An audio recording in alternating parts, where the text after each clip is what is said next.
Hello, everyone. This is Rebecca Greene for the Whinypaluza podcast. And I'm extra excited today because I get to interview the beautiful, talented Tetan Brannen. Tetan, thank you for taking time out of your very busy day for me today. I'm so excited to be on this side of the camera. I know, right? So for those of you who don't know, and there are a lot of you listening who don't know, she has been my producer for 300 episodes. And as she is promoted and handing the torch over, I told her I wanted to do, in quotes, an exit interview with her. So this is going to be so fun for me. And I appreciate her so much. And I'm going to tell you a little bit about her.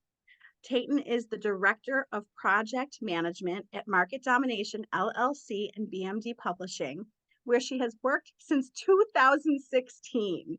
I had to tell my husband that last night. For 1 second because it was 2017. I should correct you. I Oh, forgot to change that. I actually had to go on my calendar to look up my interview date because I couldn't remember what year. it's okay. We just couldn't believe. I mean, it's been a long time. Yes. So she produced the Whinypaluza podcast for the first 300 episodes, as I said. And she has been with her husband for 28 years, and they have 2 children together, ages 16 and 19. Tetan is transitioning out of production and passing the show along to another fantastic producer. And as she does that, I wanted to catch her and ask her some questions. So let's see what I find out today. This is going to be so fun. And I want to take you back 7 years ago, and or however many years ago. Am I doing the math wrong? 7 years ago? When did you start? So 2017. So like 7, I don't know, a long time ago. Ish, 6.5. Yeah. 7. So, Good. Round it up. So how have you seen the world of podcasting change since you started producing? What have you seen? Oh, well, I'm sure it's no surprise to anybody, but sometimes it feels like everybody has a podcast. Like it's a very accessible format to interact with people. That it's almost like social media where you interact with so many people on the different platforms, and the podcast is just kind of another extension of that, but in a very different, more, not necessarily scripted, but more planned way.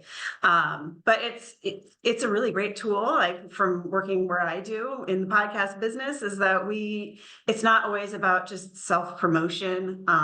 Like what we do, it's about connecting people, building relationships. So it's blown up a lot, and I've learned so much, and the company learned so much. Anybody who's involved in the podcast world just knows it's this rapidly evolving platform. So I think the biggest change is that more people listen to podcasts.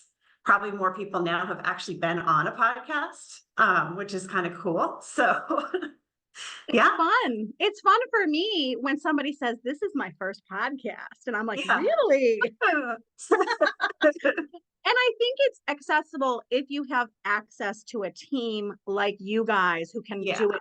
Because I can't do, I tell all my guests, I literally just hit record. You guys take it over. And now tell everyone, if you can, what a day in your life or in the life of a podcast producer looks like, because people don't know.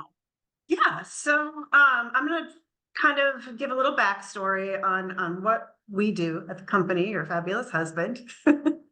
And fabulous you. Yes, and I'm helping out. So our podcast production is also a publishing division. We do books, which we've published 2 of your wonderful Whinypaluza books. Look for the links in the show notes. You're so sweet.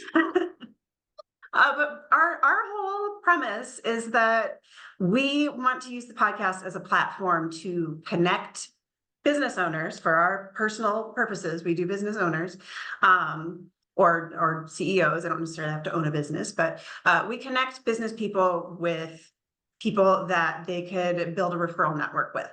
So that is what we do in market domination and in the BMD publishing realm.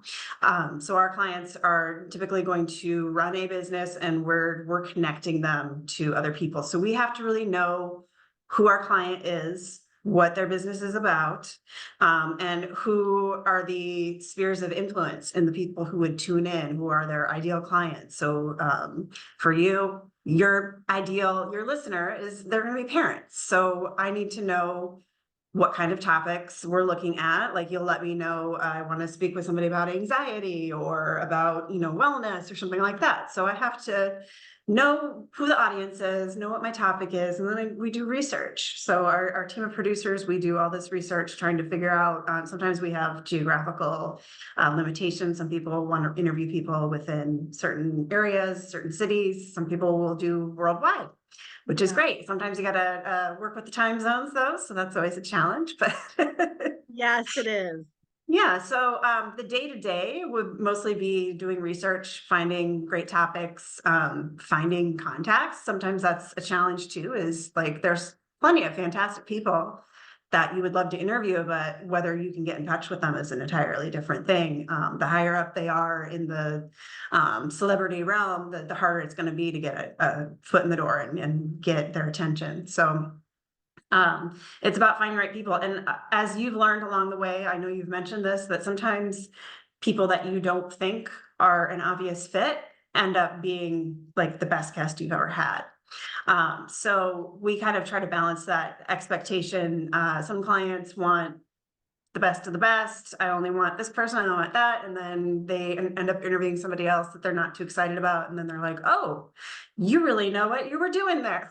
So managing expectations of the client is always a big part of the job. But so aside from all the front end stuff, when we launch a podcast, like, we have a great graphic design team here. We do all the cover art. We write all the intros and do all the scripts. And the lovely Ella got to sing the intro to your podcast. So it'll be immortal. She'll love that when she's older. Oh no, she said last night she's re-recording it. Can we change it? She's like, it's time to change it. I understand. So we have all that, the fun stuff in the beginning, the flashy things, but behind the scenes, it's a lot of research. It's a lot of back and forth communicating. We have to work with schedules, getting people, aligned. So, not everybody's available at the same time, especially with your guests. They're mostly busy moms and a lot of them are working too. So I honestly don't even know how you fit your things into your schedule, because I know how much you do outside of this and with the kids and during school and all the involvement that you have with school. So it can be a real juggling act, and just fitting pieces of the puzzle together, I guess, is a better comparison. So yes, getting people scheduled and then coming up with some interview questions. So you have to do a little bit of research on the person and kind of match what we want to talk about with what they do, and just so we can get a basic good start on the interview. And we have wonderful clients like you who can kind of take a bio and run with it. You already know what you want to talk about, so, because this is your field of expertise. For us, a lot of the times we're not experts in whatever the subject is, so it can be a little bit of a challenge, but we always learn. And so that kind of brings me to the next thing is we listen to all the episodes after they've been recorded. We write all the show notes, we put together the bio, we upload everything, syndicate it, make sure it goes out into the virtual world of podcasts and YouTube. So there's a lot of things. And then we have a team of different people who do different things. So we have to, work out schedules and manage everyone doing their different parts just to make sure that everything airs on time. So sometimes it can be easy peasy. Sometimes it's a scramble. But yeah, it's exciting. And I think the best part of it is when we get to listen to the actual interview. And I've learned so much. I mean, not just from your show, but like other shows that I produced, things that I never would have even like sat down to learn, like finances and retirement and stuff. So it's my exposure to it. I've definitely learned things that I probably would not have learned otherwise, because I would have not had the interest. So that's kind of, in a roundabout way, what a day in the life looks like. I mean,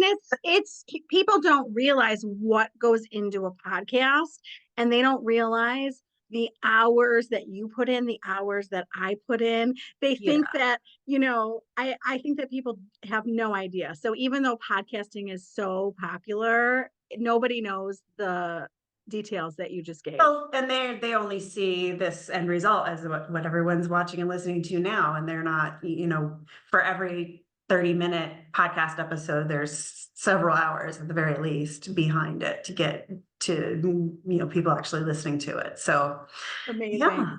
Well, and okay, I think that, you're a mom, so you're used to juggling. I think mothers are awesome jugglers, but you have to balance a lot of demand. You've got your show hosts, their guests, the team that work with you. How do you balance what everybody wants and all the demands? So I am a huge, huge, huge fan of lists. I've never met a list I don't like. I'll make lists of the lists that I have. As you know me outside of the podcast world, I'm an organized person. So organization is really the key. And that's kind of one of the things that I'm moving into as I phase out of this production is to help make sure everyone else is organized. So that's going more into that management role. It's about organizing. It's about understanding what your timelines are.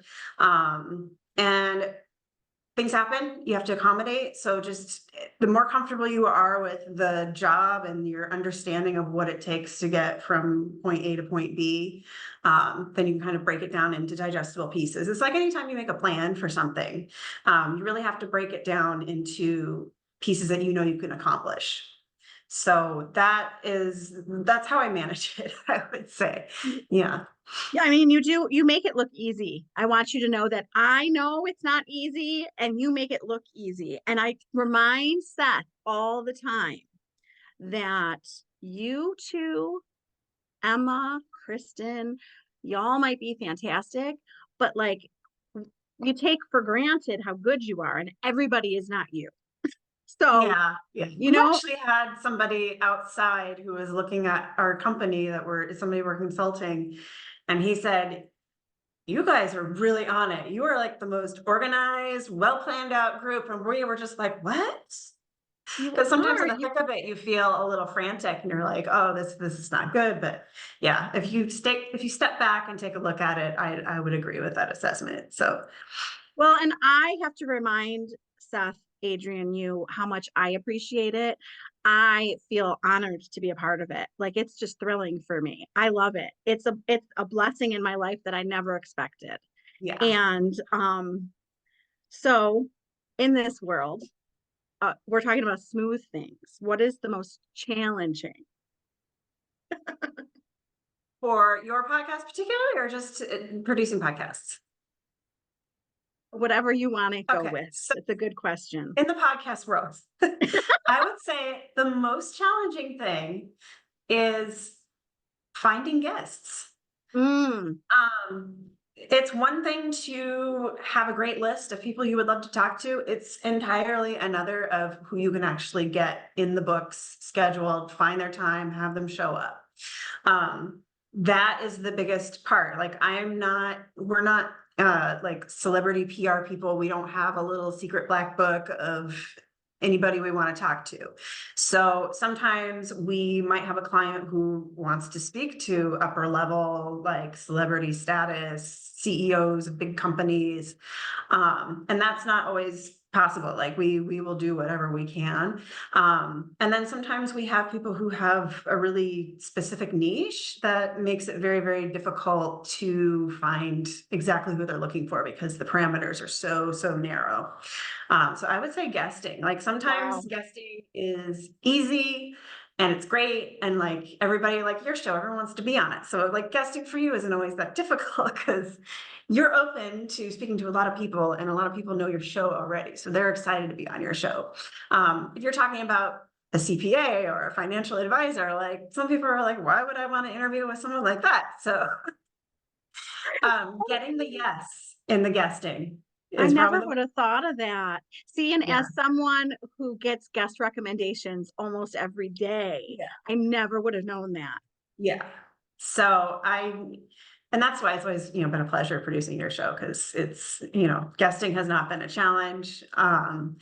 And I think the only challenge really is you finding time to do things that you need to do. Cause I know, especially like when the holidays roll around, it's hard to squeeze in time. Like That you was want to be hard. with your family, not doing podcast interviews.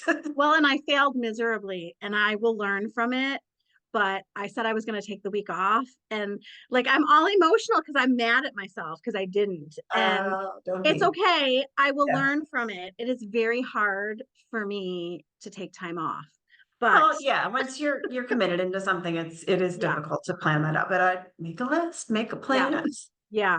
No, you're right. And you're so much more organized. I have learned so much from Tayton. I think her organization has definitely rubbed off. I am not like you. You know that. I always find it really hilarious because I was not always an organized person. I would say I didn't become organized until like middle school. But before that, I was like the kid's room that you could not see the floor. Like my room was a total mess. I didn't brush my hair. I was just like wild child. So organization was not something I was born. Well, no, I mean, I think I'm the Definitely. queen. I'm the queen of lists, but you take it to a new level, and Yeah. you know that. And we could go Yeah. into that, and there's a whole organization podcast that you and Kristen could do with me, and we could go on and on about organization, but you take it to a new level. It's very satisfying. And I think as an adult, organization has become more important to me because it reduces my stress level. Yes, And it's there are things you can't control in life and there are things that you can. And being organized is just getting a leg up on being a little more in control of what's going on around you. so smart. Really good advice. So, what advice do you have for your 7-year younger self who was starting out? If you could go back and tell her something. Boy. Oh boy, that's a tough one. I would say it's buckle up because it's going to be really fun. Buckle up. I love Maybe that. You had no idea where you would be sitting today. I guarantee that. no, not at all, not at all. So some more background, as you know this, but the listeners don't. I came into this job from being a stay-at-home mom for 12 years, and I was like, haven't done any work since then. I don't really know how I'm ever going to get my foot back in the door. And your husband was like, hey, looking for some stay-at-home moms to do some part-time work and have it fit in your schedule. And it just kind of, I went in and it worked out and it gradually built from there. I started out with very minimal hours. I was working on maybe one show. And then it just kind of grew from there. It ended up being a good fit. So That's it's awesome. been fun. I did not expect it to be as big as it was, and I'm appreciative that I'm able to still work the rest of my life around, or I work my job around my life, really. So, um, yeah, It's that's a good and fit. I wouldn't know. I'm going to learn a lot. That would probably be the one thing I would tell myself is you're really going to learn a lot. That's awesome. Yeah. That is awesome. And I think that Seth has learned living with me that stay-at-home moms are rock stars. So to the stay-at-home moms listening, like don't discount your skills. Like we can rock it. Yeah, just because you're not getting a paycheck does not mean it's not a job. It really, it's a passion, but it's also a job. So, Yes. Yes. Okay, so we're going to go to an obvious question. okay. So you have produced all these parenting and marriage podcasts, 300 of my podcasts. What have you learned from about parenting and marriage? So I think the biggest thing that I've learned is that you are always going to be learning. That's kind of your tagline at the end, like always be learning. Um, you're not, I always reflect upon this as an adult with parents. And I think back when you're a child, you think your parent knows everything. Yes. Like you never even question, like, oh, do they know how to handle this? Like they know everything. You don't go into parenthood knowing anything. Like you might think you do, but you don't. And it can be very challenging. And even people who don't express it outwardly that they're having troubles. Everyone has their troubles in parenthood. And what I love about your show is that you shine a light on so many things that people may not actually talk about or feel comfortable about or feel like it's something they could express. There's a universal quality to, or universal experience, I should say, to motherhood, that yes, everyone's circumstances are a little bit different, but the themes are generally the same. We all go through peaks and valleys of like, things are great, we have struggles, great struggles. And just having somebody even just echo some things that you're thinking or that you're feeling or experiences, it's very comforting to know that you are not alone. Because a lot of times, especially when you are at home by yourself with the kids, you are in a bubble and you can feel really alone.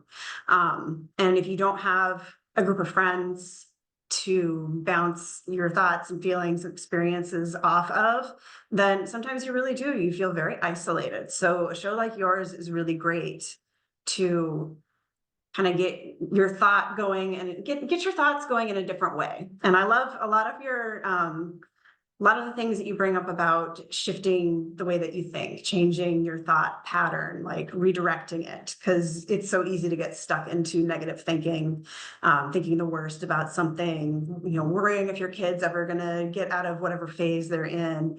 Am I a good enough parent? That kind of thing. So having flexible thinking, I think, is probably the biggest takeaway that I've had, because I'm totally guilty of that. I could listen to a million of these podcasts and I'll still find myself getting trapped in that thought pattern. So it's always good to just have it kind of reinforced every time that, you know, you really have so much power over how you react to things. Rather, you can't control everything that happens, but you can control how you react.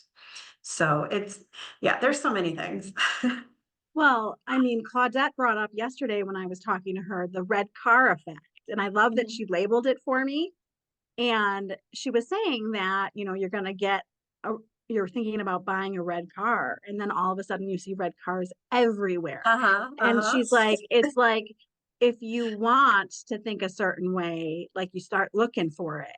Yeah. So it was just so good to have her. And, you know, what I wanted to tell you is, having read so many books, taken so many classes, done so much counseling, I went into this not knowing that I was going to learn so much. I Yeah. had had no idea.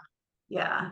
It's just nice to have it's almost like a forum, and you have your certain expertise and your background and your knowledge and your parenting style. And the people who come on the show all have different experiences. And when we can kind of pool those all together and everyone have access to that knowledge and those experiences, I think we grow from that no matter what.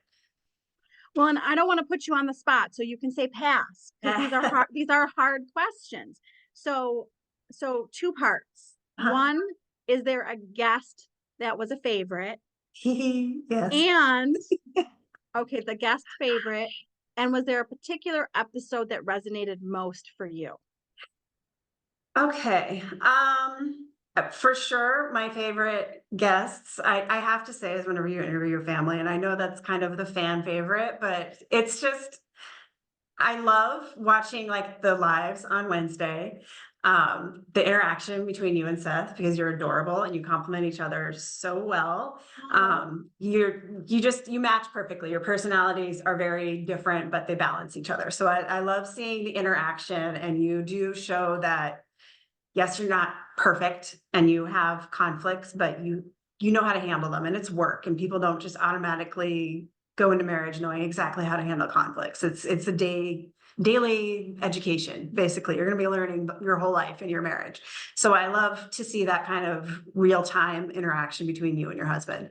I love when Ella's on, because she is just so well spoken and so sweet and so smart. And I'm used to seeing pictures of her and you talking about her, but I don't actually get to see her talking. And when I do, I'm always blown away, Oh, because she's something special for sure. oh my gosh. You know, you're making me cry over I know, here. I'm such a sap. but So, everybody loves the Ella episodes. Some more Ella episodes oh this my year. gosh. So I wanna tell you that I never get more texts than when I interview Ella. And then the messages on Facebook, and my phone goes crazy, and people are like, "Oh my God, I can have a famous counselor on and I'll get like one text like that was really good. But when I have Ella on, my phone blows up. Do you know what it is? It's not just because she's so darn cute. It's because she opens up and talks about things that I guarantee you any parent is like pounding their head against the wall trying to get their kid to talk, especially in middle school and high school. Yeah. Trying to get your kid to talk can Oh, be like an yeah. exercise and Yes. yeah. So it's nice to witness that and just be like, no, they really do. They really can open up and talk to you and kind of like explain. And it's nice to get a little glimpse into what a kid's world is like in this day and age at that particular time in their lives. So I think that's what makes it so special is it kind of it feels like you're getting a glimpse into maybe what your own kid is thinking and feeling. Oh, that's such good feedback. We had a very good heart to heart the other day because Seth has painted this picture of me in high school that is not good for my kids to hear. And Uh-oh. she thinks that high school was just easy breezy for me. Yeah. And so I hear a lot like, you don't understand. And so I laid it out to her and I said, I had these feelings, I had these insecurities. It wasn't all roses and sunshine. And she got a completely different picture of me in high school. So I think some Yeah. of our kids think we just don't understand. But that's also just a universal thing, like especially with social media, like we only see the pretty picture that everyone puts out there. Everybody has something going on. And she might see like the highlight reel of what your high school Yes. life was like, but Yes. it's because you don't dwell on the things that did happen that were unpleasant. That's true. It might come up if you're, having a conversation with her about how to handle certain things, but for the most part, it's not something she's ever going to hear. So they just make the assumption that everything was just rosy and great. And it's just, that's not the case. Like, if you're a teenager, you're probably not loving life every single second. Yeah, you don't feel comfortable in your skin. Exactly. And I hope that she feels how I feel when she's 47 because Yeah. such a difference. It's refreshing, right? So much better. Yeah. I would not want to go back to high school, I'll tell you Oh, yeah. that. No, no, no. Not a chance. Not a chance. What do you like best about what you do? What do I like best about what I do? Um, well, I get to organize all day. Terrible thing to say.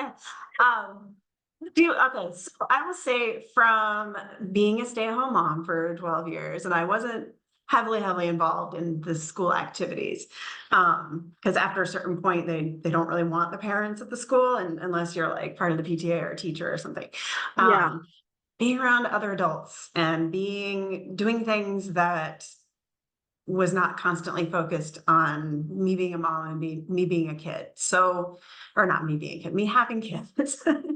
I think a lot of stay-at-home moms who want to get back into the workplace, they feel that. Not everybody feels that. Some people are content being at home, but a lot of moms want something else in their lives that is not revolving around their home and their family and their kids and their husband. And it's very important to have something outside of that that's all your own. So just that in itself being, having something that's just mine that I can feel confident in, that I'm growing in, that I'm learning things and grow like rising up. And it's just really nice to have that again. I like meeting people.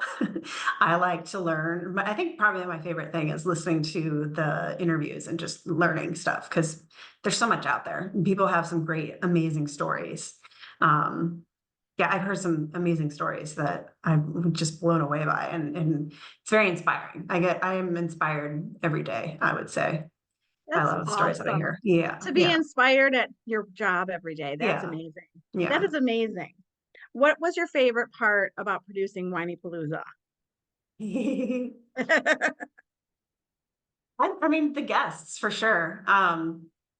I feel like I kind of had like the golden ticket to parenting advice. So That's awesome. there's so many topics that I would say, I don't even know that there have been any guests on your show where I'm like, yeah, that doesn't apply to me. Like, I'm not going to get anything out of this. There's so much to be learned and so much to reinforce with how you parent, how you view yourself as a woman, as a mother, as a wife.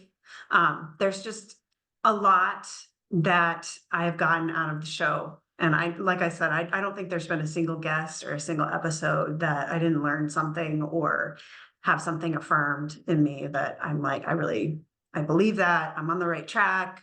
I'm not the only person who's had this problem. So that's been my favorite part. That's awesome. Well, and I love, you and I have talked about this. I love that you're a mom. It would be harder for me to have someone who isn't a mom produce, I think.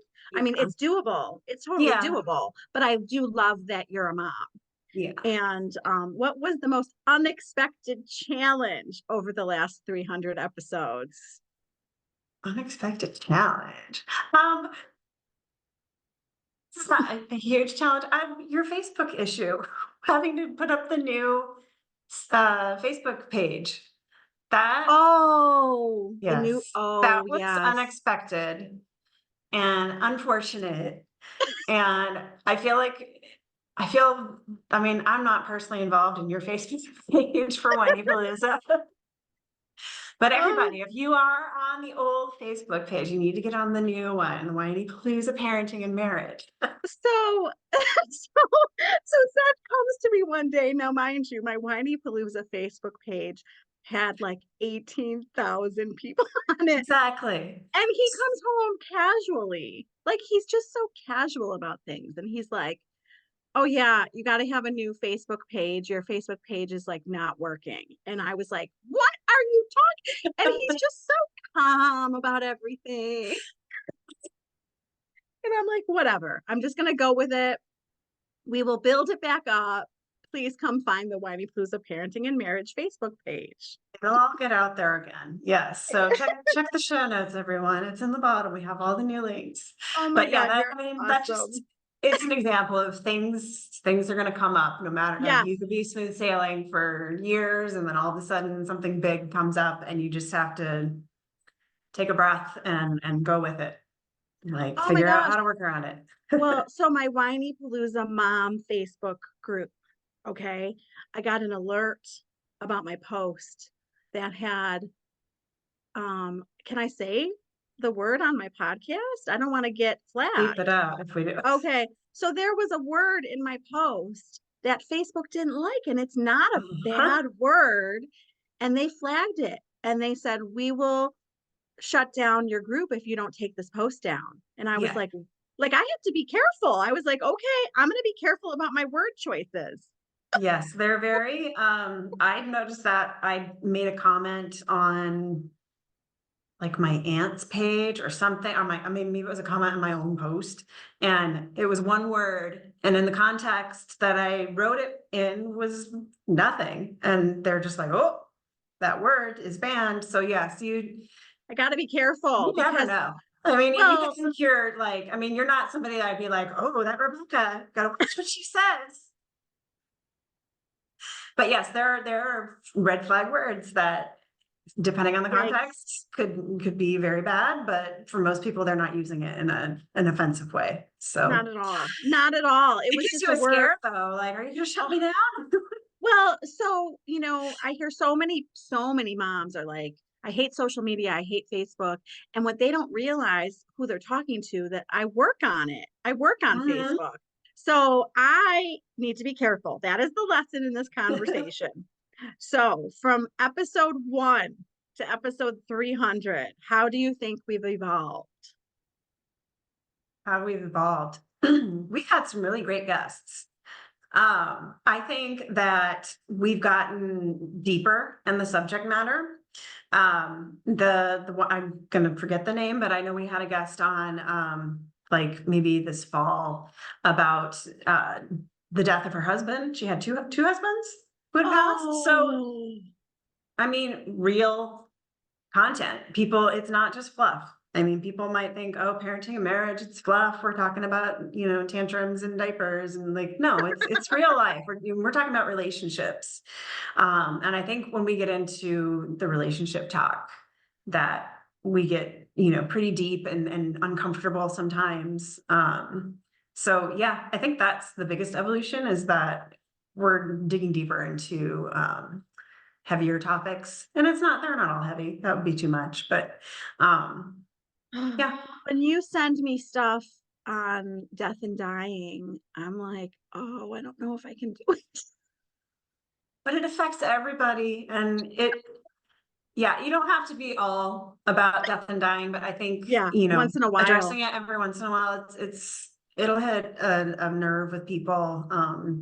But I think a lot of people need to hear it, and you would be surprised how many people are currently being affected by something. And Oh, just to be able to hear absolutely. that is a comfort to them. So, and to hear somebody who's further along in the process, how they coped during that time, and how they're doing okay now, I think it's important for some people to see, because they could be I really struggling. agree.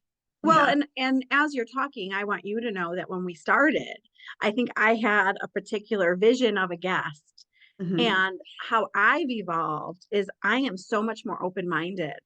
I Yeah. think that, like Seth will talk about having, a specific type of guest, like that I should have, like, I don't know how to say it, niche. I can't say Yeah. that word. Yeah.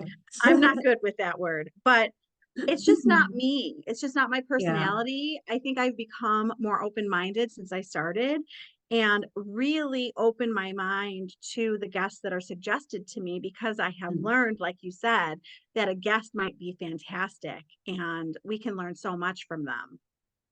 Exactly. Yeah. And that's, the longer you do something, the more open-minded you have to be. You have to broaden yourself in some way.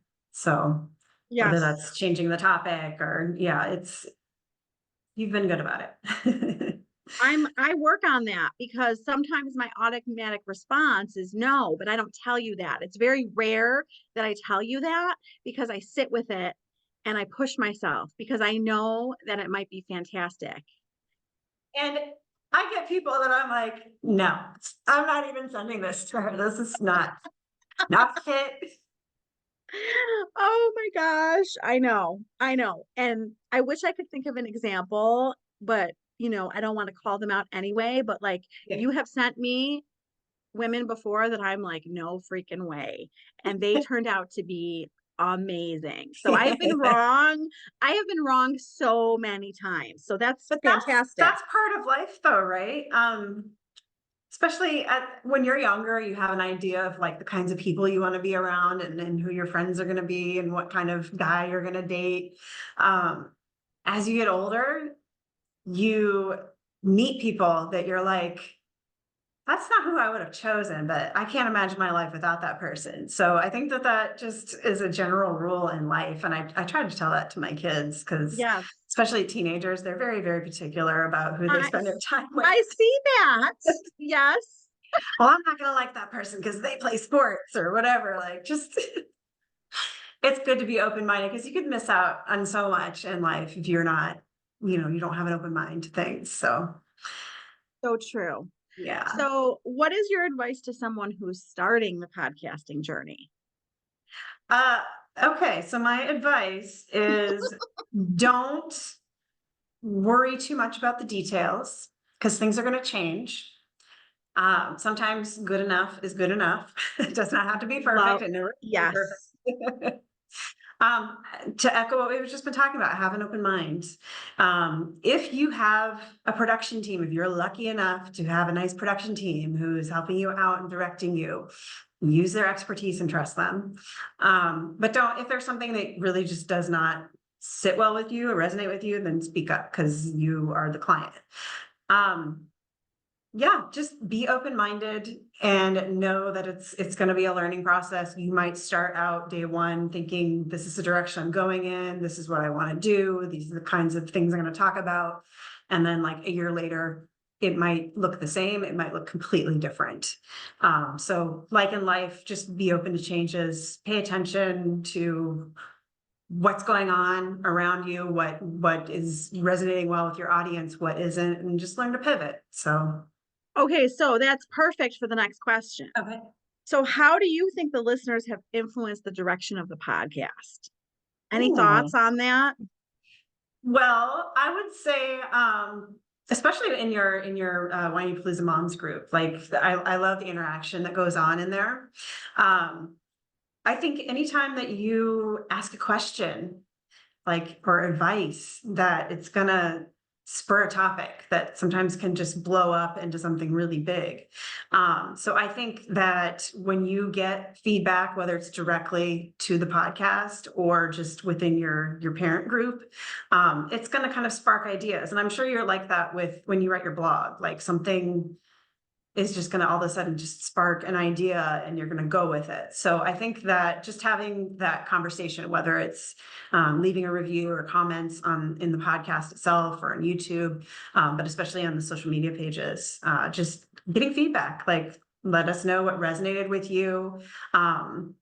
We don't always know what people want, and we just know that if it's people are going to talk about it, it turns into a really big conversation, then it's something we need to look into and see what we can do to get somebody who knows what they're talking about to speak on the subject.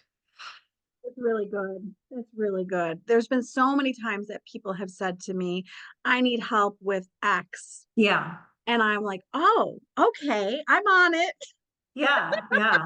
Because I mean, people have a lot of the same problems, but then there's going to be things that you've never personally experienced, but you'll see it as a recurring theme with other women and other families that, well, I think I need to focus on Yes. this and look into this. So, Well, and as my kids get older, I go towards those topics. So yeah. everybody listening, please tell me what you want, because if you have little kids, I'm happy to talk about it. I just am Yeah. getting away from having little kids, so you have to remind me what you need. Yeah, yeah, you got the topics that you're currently dealing with. Uh, Yeah, maybe a lot of people would love to hear like how you got through some of the tough times when your kids were younger. mm, Um, I needed this those could be some podcast. good topics there. Be That's talking really about good. even all the way back to like the birth process. Like there might, I know we've had these conversations outside of work, but yeah, it's everyone has a story, and you might be surprised what you hear from people. But yeah, yeah, to anybody who's listening, if there's a topic that you really wish we'd talk about, let us know. Adrienne, our new producer, will get right on it. So I listened to a lady the other day who talked about her birth story, which was really even worse than my first experience, and I'm, like, bawling with her, and she's Yeah, crying, and yeah. I was like, "Wow." I was like, "First of all, that was so helpful for me, and second of all, I totally read your mind, because I said to myself, 'It's time to go back, and Hmm. it's been a while, and it's time to talk about way back from the beginning, because there's mothers listening who are pregnant, who are about to give birth, who are Yeah, going to have new babies. And if I had known all, I wish I had known so much more before I gave birth. So I'm yeah, definitely going to that yeah. 100%. I think so. We're gonna start talking about guesting ideas now, I guess. Yes, tell me, tell Those would be me. great. And I also was thinking, I've come across a lot of people and interacted with a lot of people lately who have really big gaps in age with their kids. Like they will have a kid in high school, college, and a newborn or toddler. I think that might be a really excellent subject because I think that's more prevalent now than in previous Isn't years. that So interesting? Yeah, yeah, that's a great idea.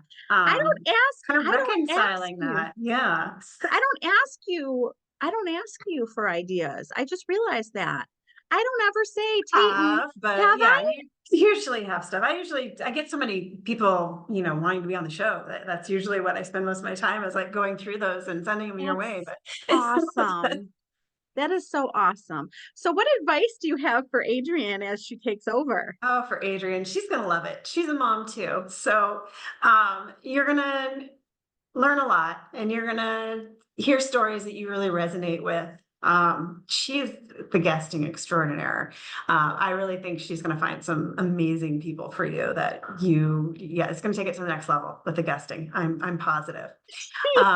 She is so far ahead of me though. We have to, I will talk to her, but like she's sending me LinkedIn profile Uh-huh. and We're I gonna don't get your have LinkedIn page all zhuzhed up it. and up to date.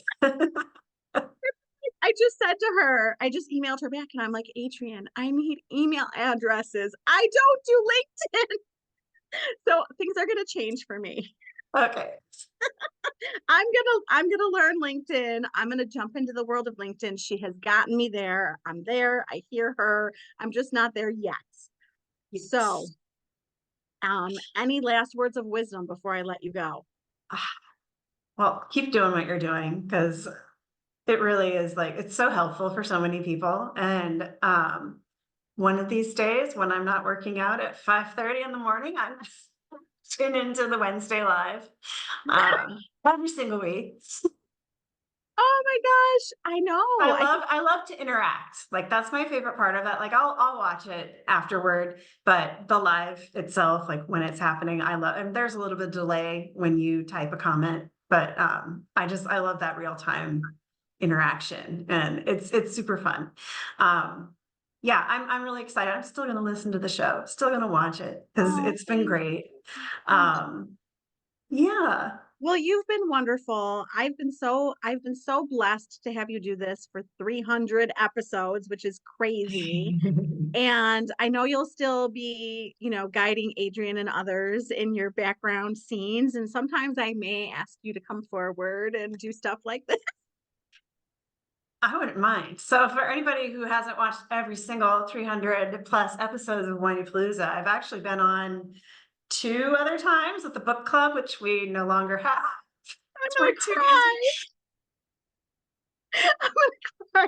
but we I still love get together. we still have our book club in quotes. We've renamed it because Yes. yes, for It's various the Awesome Ladies Club. the Um, Awesome Ladies Club. I was Yes. thinking about our very first one, your very first recording, which was our book club back in the middle of Yes. COVID, out in your backyard, Yes. socially distanced, Yes. Oh my God. And you talking ladies, about your first book. oh my God, you ladies are so fabulous. They came on to talk. You've come on a few times. You came on to talk about my first book, my second book, and one of our book club books. So this Yes. is probably number 4. Yeah, I think so. Yeah. Yeah. And for anyone listening who wants a podcast, Mhm. who do they contact? You can contact me. I'll have my email will be in the show notes. Awesome. I won't even say it because nobody will spell it right, but Tetan at You have marketdominationllc.com.